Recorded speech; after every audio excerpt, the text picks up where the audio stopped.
요한복음 13장 35절 두 그 번역본 가지고 읽습니다. 같이 읽죠. 너희가 서로 사랑하면 이로써 모든 사람들이 너희가 내 제자임을 알게 될 것이다. 너희가 서로 사랑하면 모든 사람들이 그것을 보고 너희가 내 제자라는 것을 알게 될 것이다. 아멘. 이 말씀의 배경은 예수님의 공생의 마지막 주간입니다. 십자가를 지시기 전 예수님께서 그 12 제자들과 함께 마가의 다락방에 모여서 유월절 식사를 갖게 됩니다. 그 자리에서 하신 말씀이 요한복음 13장부터 16장까지의 말씀인데 그 다락방 강화라고 이야기를 합니다. 오늘 본문 그 가운데에 나오는 중요한 말씀 중에 하나입니다. 그 요한복음 13장 1절 보면은요, 이제 이 요한복음 강화가 시작되는 구절이죠. 유월절 전에 예수께서 자기가 세상을 떠나 아버지께로 돌아가실 때가 이른 줄 아시고, 또 3절에 보면은 예수는 아버지께서 모든 것을 자기 손에 맡기신 것과 또 자기가 하나님께로부터 오셨다가 하나님께로 돌아가실 것을 아시고, 이렇게 요한이 기록하고 있습니다.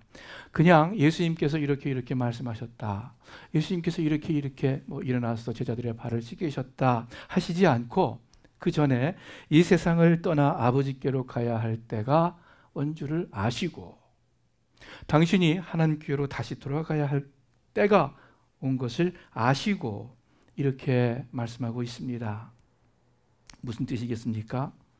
이 말씀이 주님께서 유언처럼 남기신 중요한 말씀임을 요한이 시사하는 것이죠. 떠날 때 마지막으로 하는 이야기는 의미가 깊습니다.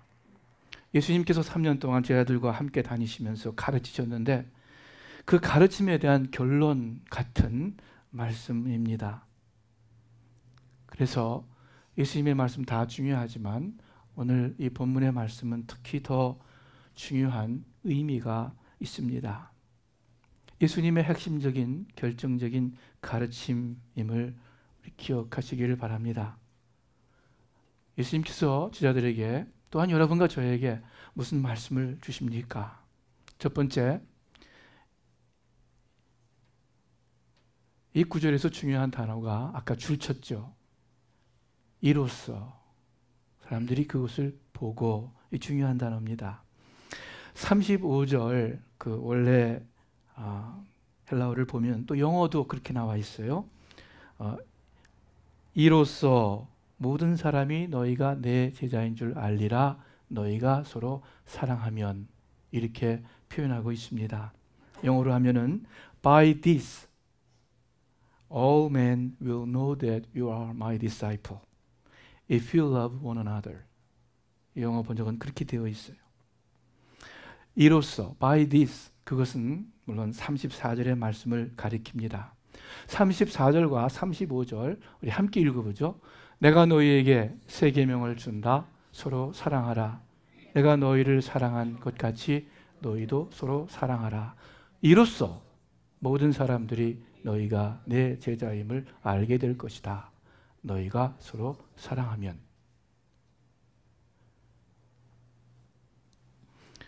예수님의 제자는 예수님을 따르는 사람들, 곧 그리스도인들이죠. 그리스도의 제자는 서로 사랑하는 사람들입니다. 그리스도인을 이 세상과 믿지 않는 다른 사람들과 구별짓게 하는 표지가 무엇인가? 너희가 서로 사랑하면, 바로 그것입니다. 여러분, 예수님 당시 이스라엘에서 어떤 유대인들이 흰 옷을 입고 철저히 율법을 지키고 공동체 생활을 한다면 그들은 틀림없이 그 쿰란 공동체 같은 에세네 학파의 사람들입니다.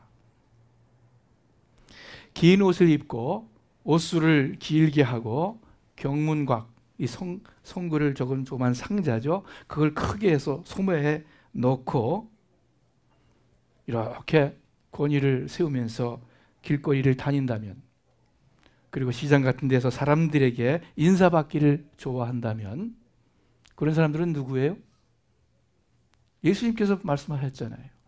바리새인이죠. 바리새인들이에요. 또 헬라 문화권의 어떤 사람들이 흰 옷을 입고 육식, 고기를 멀리하고 그리고 어떤 숫자와 철학을 이야기한다면 그 사람들은 피타고라스 학파, 피타고라스의 제자들입니다. 거지 같은 행색으로 구걸을 하면서 그러면서 철학을 이야기한다면 틀림없이 그 유명한 사람이 있죠. 디오게네스의 제자들이었습니다. 오늘날로 말한다면 여러분도 행콕박 같은 데 가서 어떤 사람이 검정 옷을 입고 빵모자를 쓰고 이렇게 옆머리를 길게 꼬아 내리고 다닌다면 그들은 누굽니까? 정통 유대인들이에요. 자, 그렇다면은 우리 그리스도인의 특징은 무엇입니까? 주일날 성경책 끼고, 요새는 성경책 아니죠. 스마트폰 가지고 교회당 나가면은 그리스도인의 표지입니까? 보통 그렇게 우리가 생각하죠. 기도하고 찬송할 때 열심히 찬송도 같이 하고 또 교회에서 봉사도 하고, 그러면 그것이 그리스도인의 표식입니까? 오늘 예수님께서 말씀하신 것은 이로써 알리라, 너희가 서로 사랑하면. 이번 솔직히 여러분 한번 생각해 보세요. 여러분이 받은 인상으로 그리스도인의 표식이 무엇입니까? 여기 성경 말씀 딱 제외하고 그리스도인의 표식. 실제로 그리스도인 또는 신실한 그리스도인, 그러면 제일 먼저 머리에 떠오르는 생각이 무엇입니까? 어떤 모습이 생각납니까?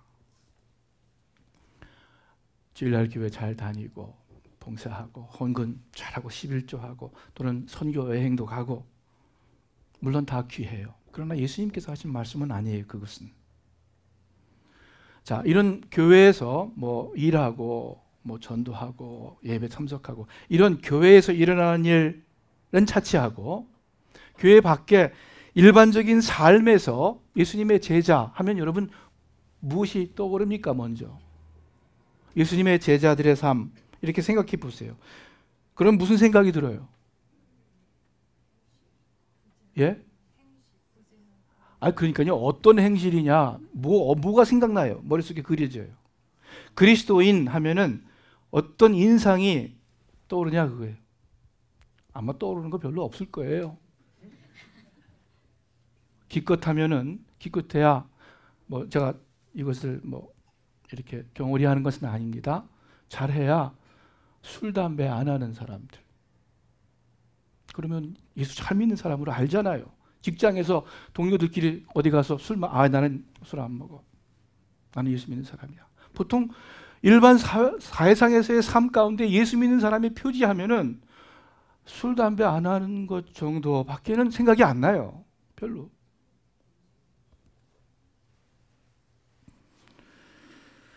예수 믿는 사람들을 예수 안 믿는 사람들과 구별짓는 모습. 또 술, 담배는 요새는 별로 그것도 또 아닌 것 같아요. 옛날에는 그랬을지 몰라도.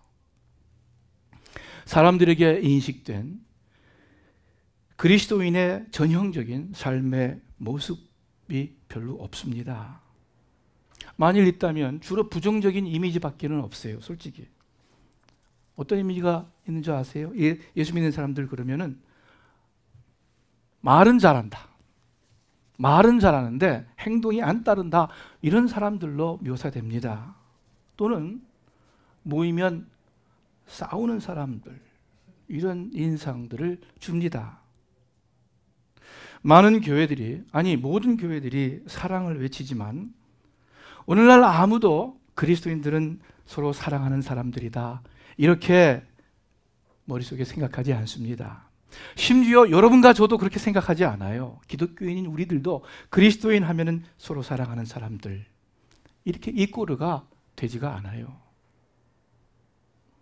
왜냐하면 수많은 교회에서 성도 간에, 또 성도와 교회 지도자들 간에, 교회 지도자들 간에 갈등하고 반목하고 심지어 세상 법정에 고소하고, 그래서 교회가 갈라지고 교단이 갈라지고, 이러한 사랑하지 못하고 용서하지 못하고 화해하지 못하는 그러한 모습들 때문에 예수 믿는 우리들조차도 예수 믿는 사람은 서로 사랑하는 사람들이다 하는 그러한 말이 별로 마음에 와 닿지가 않습니다. 예수님께서 가르쳐 주시고 행동으로 보여주신 것은 너희가 서로 사랑하면 이로써 모든 사람이 알리라 말씀하셨는데, 이게 진짜인지 실화인지 지어낸 얘기인지 모르겠는데, 버스 안에서 젊은 학생 둘이 말다툼을 막 하니까 나이 지긋한 아저씨께서 나무라면서 하시는 말씀이, 이놈들아 왜 버스 안에서 싸우느냐, 조용히 해라, 여기가 교회인 줄 아나, 싸우게. 그게 지어낸 얘기이기를 바랍니다.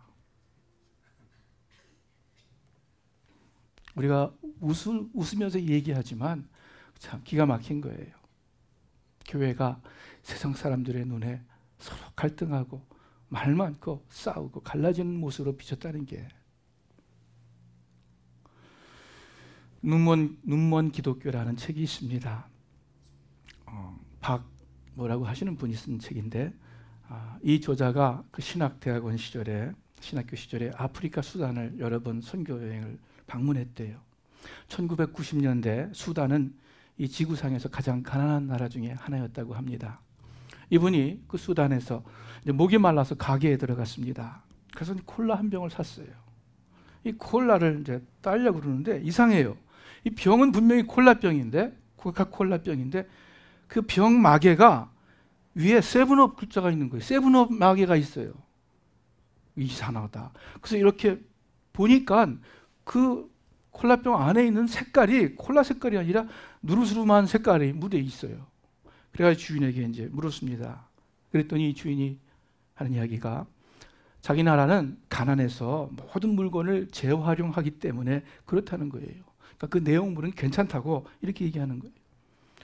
그래서 이제 이분이 이제 병을 따고서 이제 마셨어요. 마셨는데 콜라가 아니라 환타더래요. 환타. 그 오렌지 소다 맛이 나더래요. 그래서 주인에게 또 따진 거예요.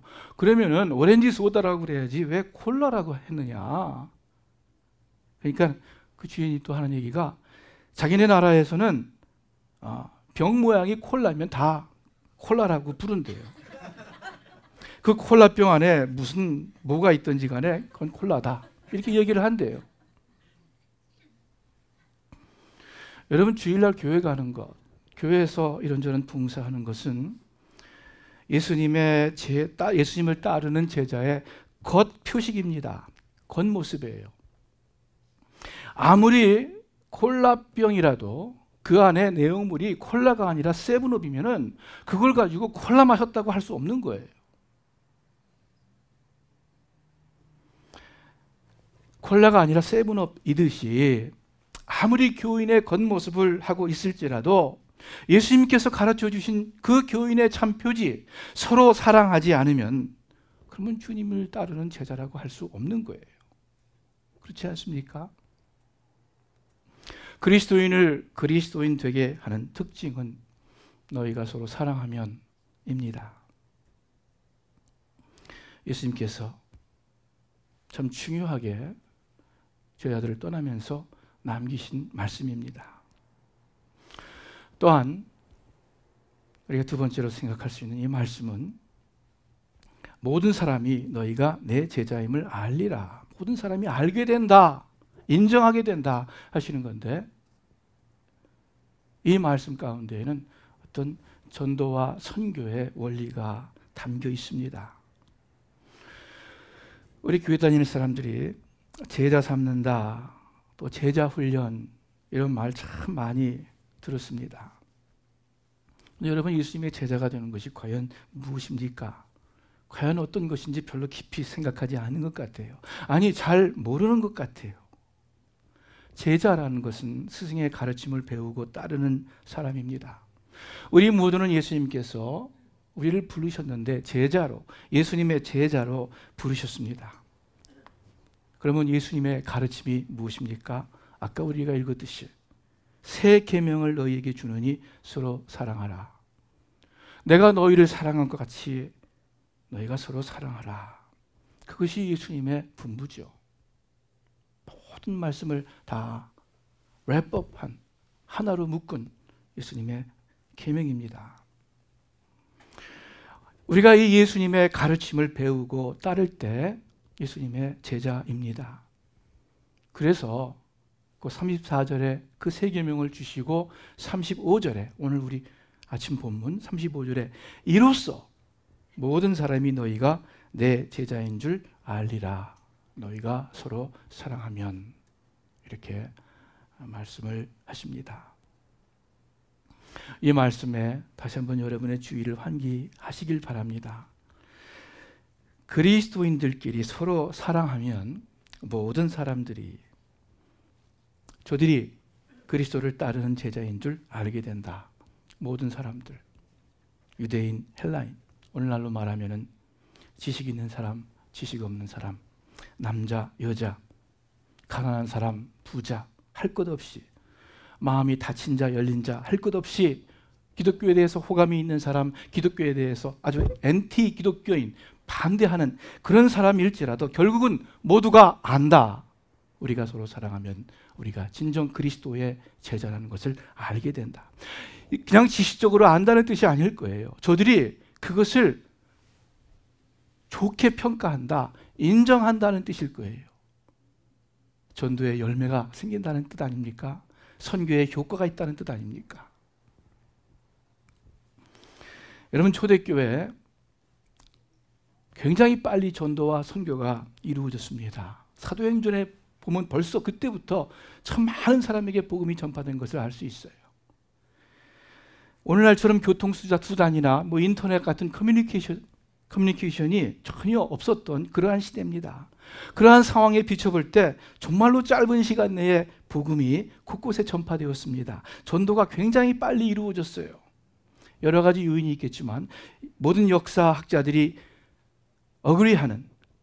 동의하는 한 가지 요인이 있는데 그것은 그리스도인의 삶입니다. 그리스도인의 삶 가운데서도 특별히 서로 사랑하는 그 크리스천의 모습이 복음이 그렇게 빨리 전파된 데 아주 중요한 역할을 했다 하고 고대의 사학자들이 이야기합니다. 많은 문헌들이 있는데 예수 믿는 사람들뿐만 아니라 불신자들의 그러한 글들이 있습니다.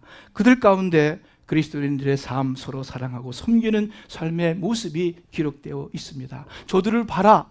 저들은 얼마나 서로 사랑하는고, 저들뿐만 아니라 다른 사람들까지도 사랑하지 않는가. 이 불신자의 글 가운데 그런 것들이 있어요.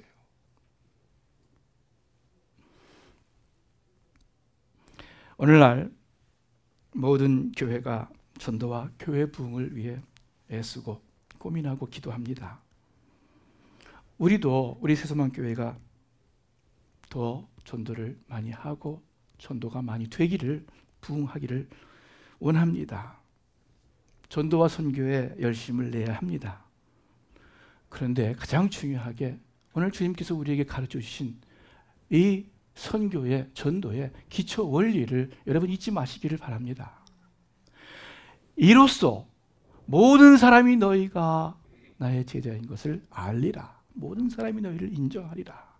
정말 예수 믿는 사람들이 다 좋게 평가한다는 뜻이에요. 만일 우리가 서로 사랑하는 이 그리스도인의 표식을 세우지 못한다면, 우리 교회가 그러한 말씀을 실천하지 못한다면 사람들은 우리가 참 교회라고 인정하지 않을 것입니다. 사람들은 우리가 그리스도를 따르는 제자들이라고 알지 않을 것입니다. 여러분, 애를 써가지고 한 사람 여기 데리고 왔어요. 그런데 그 사람이 교회에서 진정한 서로 사랑하는 것을 느끼지 못한다면은 계속해서 있기 쉽지 않아요. 안 믿는 사람들은 여러분 큰 대형 교회에 별로 감동받지 않고 그리고 별로 좋아하지도 않아요. 욕을 더 많이 하지. 웅장한 예배당에 별로 감동받지 않습니다. 오히려 비판합니다. 여러분, 교회 음악이 아무리 훌륭하다 하더라도, 교회 프로그램이 아무리 좋다 하더라도, 성도들이 아무리 열성적으로 예배를 드린다 하더라도 안 믿는 사람들은요, 그거 별로 감동받지 않아요. 못 받죠. 목사가 설교를 잘해도요, 그것을 별로 감동받지 못해요. 안 믿는 사람들은. 누가 열심히 전도를 하면, 목소리를 크게 해서 전도를 하면 시끄럽다 그러지, 거기에 무슨 좋게 대응하지 않아요. 다 우리끼리의 이야기입니다. 우리끼리의 이야기이지 세상 사람들은 그런 것에 별로 감동받지 않아요. 그러나 안 믿는 사람들이 교회에 와서 정말 그 교회 사람들이 진정으로 사랑하는 어떤 모습을 본다면, 그러면 그 마음이 움직이는 거예요. 아, 정말 여기에 뭐가 있는가 보다. 이 정말 하나님 믿는 사람들인가 보다. 마음의 감동이 됩니다. 그래서 예수님께서 너희가 서로 사랑하면 이로써 모든 사람이 알게 된다 말씀하십니다.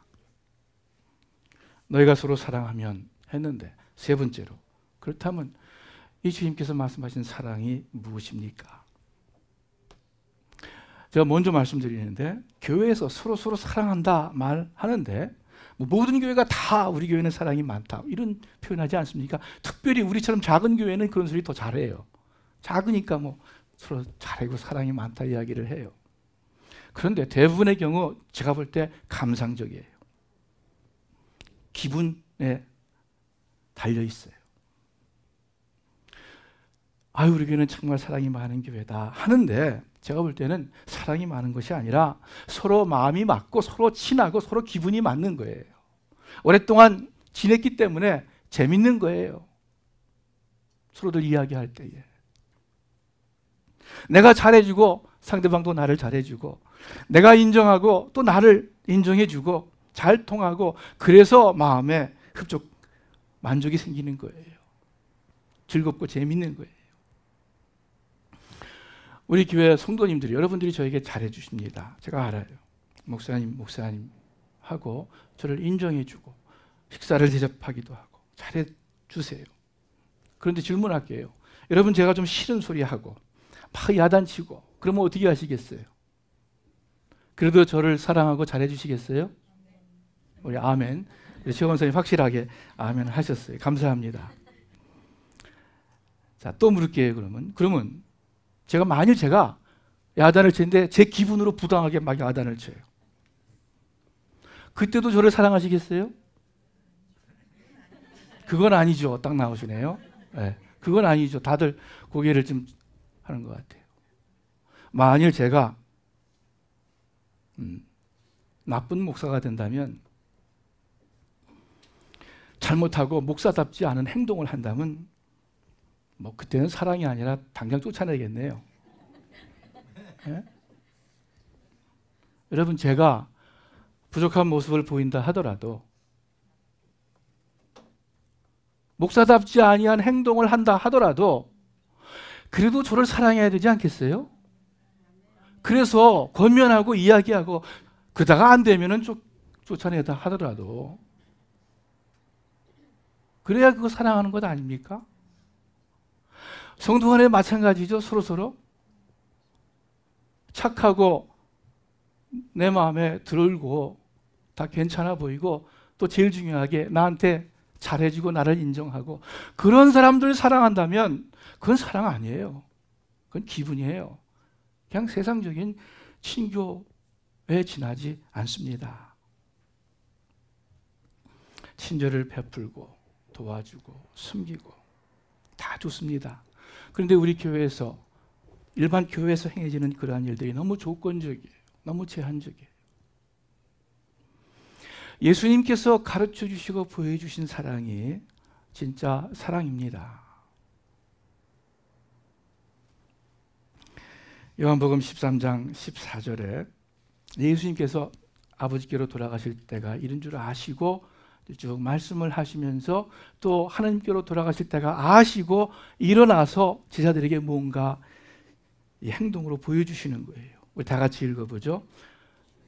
주이며 선생인 내가 너희 발을 씻겨 주었으니 너희도 서로 남의 발을 씻겨 주어야 한다.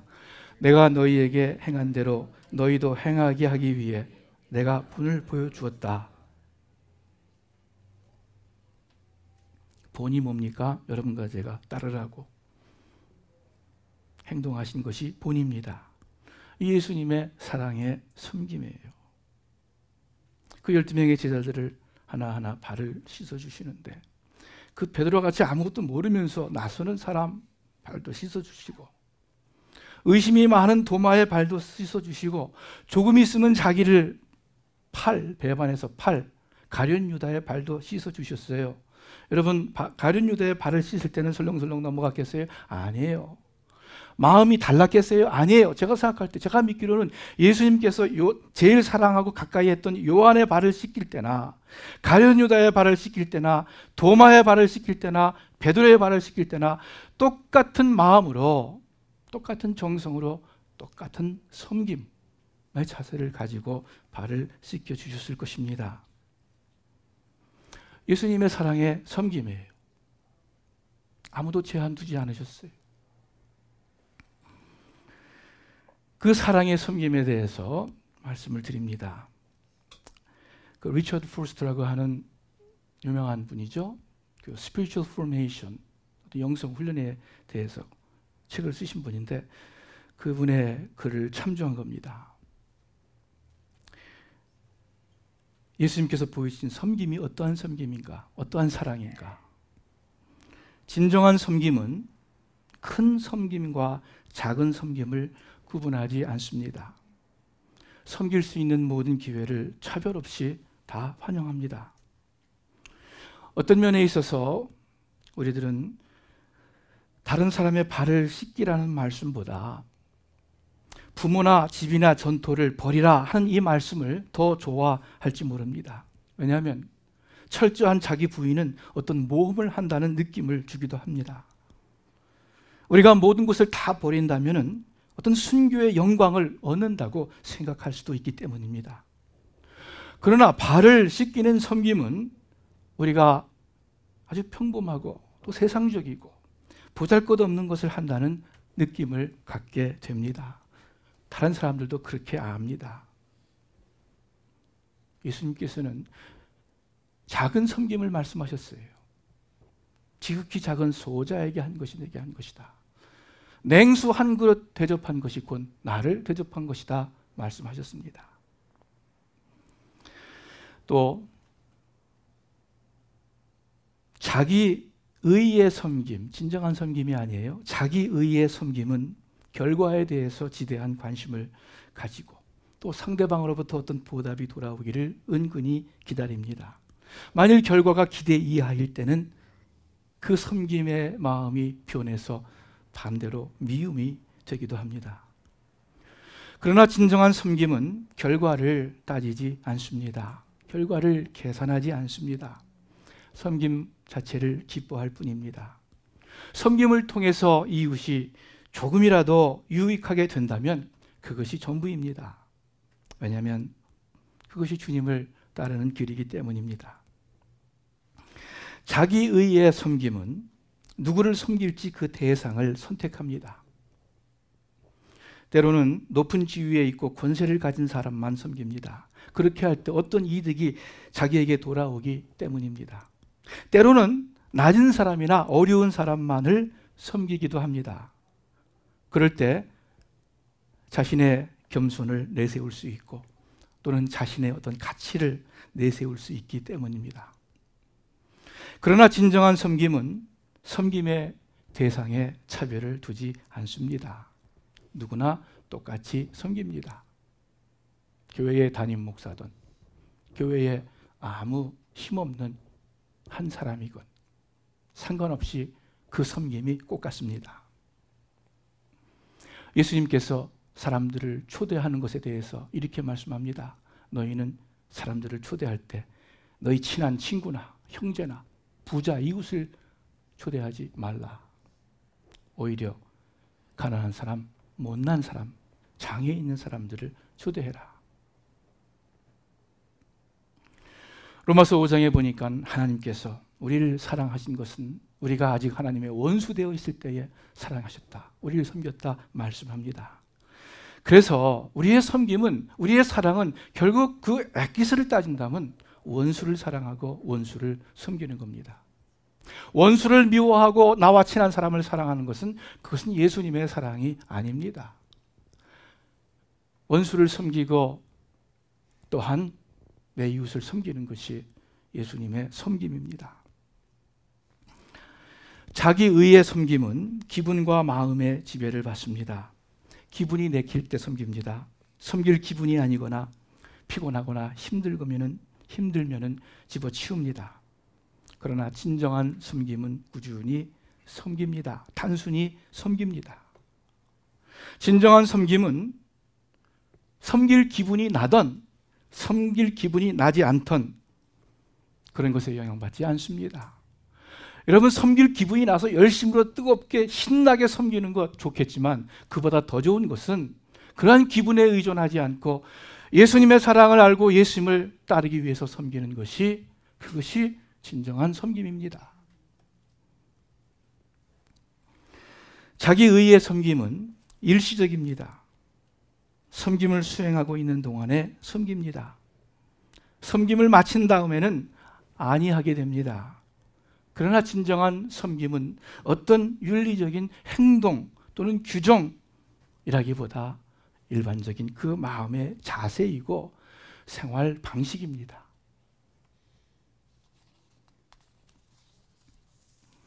자기 의의 섬김은 지혜가 없습니다. 섬김이 안 좋은 결과를 가져오는데도 섬김을 고집합니다. 이런 경우 많죠. 자기 의의 섬김은 섬김의 기회를 달라고 요구하고 주장합니다. 그러나 진정한 섬김은 내 섬김이 아니라 그 섬김을 받는 사람의 기쁨이 포인트입니다. 섬김 자체가 목적이 아닙니다. 그래서 진정한 섬김은 자유롭게 섬길 수도 있고 또 그 섬김을 보류할 수도 있습니다. 진정한 섬김은 행동하기 전에 온유한 마음과 인내를 가지고 다른 사람들의 음성을 들을 수 있는 것입니다. 자기 의의 섬김은, 마지막이에요. 자기 의의 섬김은 공동체에 금이 가게 합니다. 이 종교적인 겉의 활동을 제거하면 결국 그 속에는 다분히 자기 영광에, 자기 어떤 셀프-풀필먼트에, 자기 만족에 중점이 있습니다. 이와 반대로 진정한 섬김은 공동체를 튼튼하게 만듭니다. 진정한 섬김은 조용한 가운데 아무 가식 없이, 아무 다른 사람의 의식 없이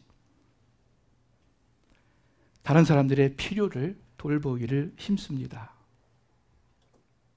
그렇죠? 보통 교회에서 이 문제가 일으킬 때 보면은 일 안 하고 가만히 있는 사람들은 별 문제가 안 돼요. 다들 열심히 일하는 그러한 분위기와 그러한 어떤 목장과 그러한 사람들 가운데에서 교회에 문제가 생기는 거예요. 우리 새소망교회는 그렇지 않기를 바랍니다. 진정한 섬김은 절대로 공동체에 금이 가게 하지 않습니다.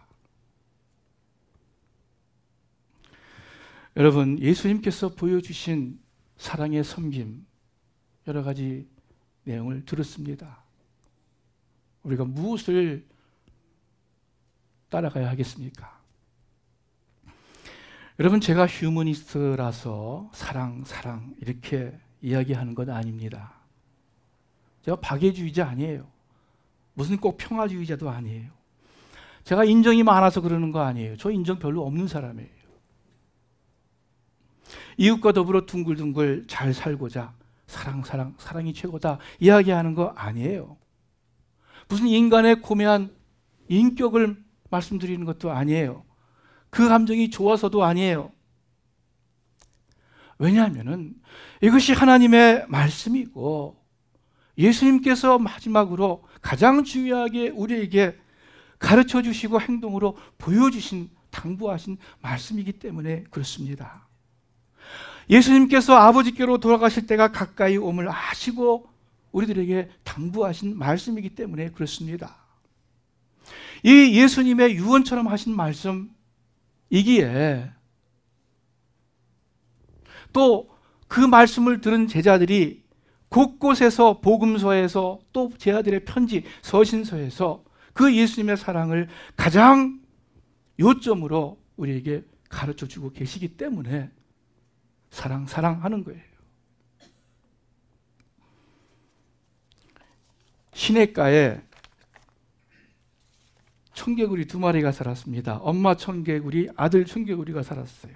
그 얘기 아시죠? 그런데 이 아들 청개구리가 참 엄마 말을 그렇게 안 들었어요. 엄마가 너 산에 가서 놀아라. 저기 물이 많으니까 개울가에 가서 놀지 말아라. 그러면은 꼭 엄마 말 반대로 개울가 가서 놀아요. 너 오늘은 이것 해라. 그러면 꼭 그거 안 하고 또 다른 거 해요. 그러면 다음날 그러면 너 그것 해라. 그럼 또 그 말 안 듣고 또 다른 거 해요. 이렇게 말을 안 들었어요. 그래서 이 엄마 개구리가 이제 병이 들어서 죽는데 유언을 남기는데 이렇게 얘기를 합니다. 얘야, 내가 죽으면 내 무덤을 저 산에다 만들지 말고 시냇가 옆에 무덤을 만들어라. 왜냐하면 하도 반대로만 말을 안 들으니까 산에 가서 묻게 하려고. 개울가에 묻어라 그러면 산에 가서 이제 무덤을 만들 줄 알고 그렇게 유언을 했어요. 그랬더니 이제 엄마가 죽은 다음에 이 아들 개구리가 후회를 합니다. 아, 내가 너무 엄마한테 잘못했구나. 내가 너무 엄마의 마음을 아프게 했구나. 하면서 그 엄마의 마지막 말씀을 듣고 따라서 엄마의 무덤을 시냇가 옆에 만들었어요. 그래서 비가 오면은 시냇가가 부르니까 무덤이 떠내려갈까 봐 그냥 그 시냇가에서 개굴 그렇게 울었다는 이야기입니다. 그 이야기 들으면 참 가슴이 짠해요. 어린이 동화지만 참 마음에 울리는 이야기입니다. 여러분, 엄마가 참 내가 효도를 못했고 나쁜 짓만 했는데 엄마가 하신 마지막 말씀이에요. 그 말씀 들으려고 시냇가에 무덤을 묻고 그저 비 올 때마다 마음 아피 운 거예요. 그만큼 마지막 말은 중요합니다. 여러분, 예수님, 우리가 참 부족하지만 예수님의 말씀대로 제대로 못 살지만 예수님께서 마지막 유언처럼 하신 이 말씀이 가장 중요한 말씀임을 알고 이 말씀을 붙잡고 살아가야 되지 않겠습니까? 너에게 새 계명을 준다. 내가 너희를 사랑한 것처럼. 다른 사랑이 아니에요. 세상의 사랑이 아니에요. 내 기분의 사랑이 아니에요. 예수님께서 나를 사랑하시처럼 너희가 그렇게 사랑해라.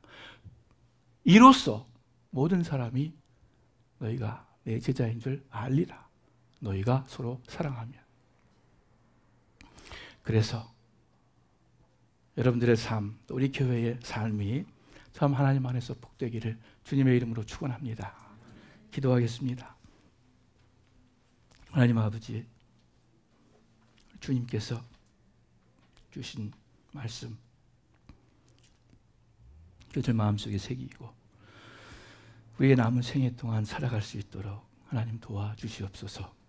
주의 성령님께서 말씀을 마음 깊이 새기게 해주시고 또 잊지 않도록 때마다 시마다 깨우쳐 주시옵소서. 그래서 예수님을 따라가는 예수님의 제자가 되게 하여 주시옵소서. 예수님의 이름으로 기도합니다. 아멘.